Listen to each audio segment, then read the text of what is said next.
Кирило Вишинський більше не в СІЗО. Апеляційний суд Києва випустив з-під варти обвинуваченого у державній зраді керівника РІА Новості Україна під особисте зобов'язання. Суд таким чином задовольнив скаргу його адвокатів. Вони просили скасувати рішення про продовження арешту.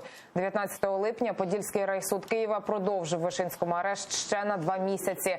Однак сьогодні апеляційний суд змінив запобіжний захід на особисте зобов'язання. Я только что расписался за решение суда, в соответствии с которым мне изменена норма пресечения. И я на сегодняшний день не заключенный с Лукьяновского СИЗО, а человек, который находится под личным обязательством перед судом. С первых дней, с того момента, как некоторые украинские чиновники и политики настаивали на моем обмене, я заявил, что вряд ли это возможно по отношению к невиновному человеку. У меня сейчас план помыться горячей водой, потому что в Лукьяновке ее не было.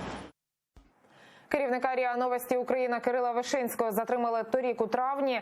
Під час обшуку в його столичній квартирі співробітники СБУ знайшли російський паспорт, чималу суму грошей в іноземній валюті і медаль від російського Міноборони за так зване повернення Криму. Її Кирило Вишинський отримав, бо навесні 2014-го під час окупації Криму Росією підконтрольне йому інтернет-видання публікувало матеріали, які виправдовували анексію українського півострова. Попри звинувачення у державній зраді, Кирила Вишинського таки можуть обміняти на українських політв'язнів Олега Сенцова, Романа Сущенка і Олександра Кольченка. Про таке повідомляє видання «Українська правда» із посиланням на власні джерела в Генпрокуратурі. Хоча сам Вишинський раніше був категорично проти того, аби його прізвище вносили до списків на обмін. Оце нібито означало б, що він визнає свою провину.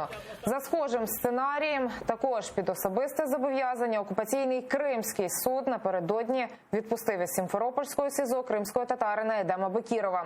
Тяжкохворого чоловіка окупанти цинічно звинуватили у нібито організації таємного схорону із вибухівкою.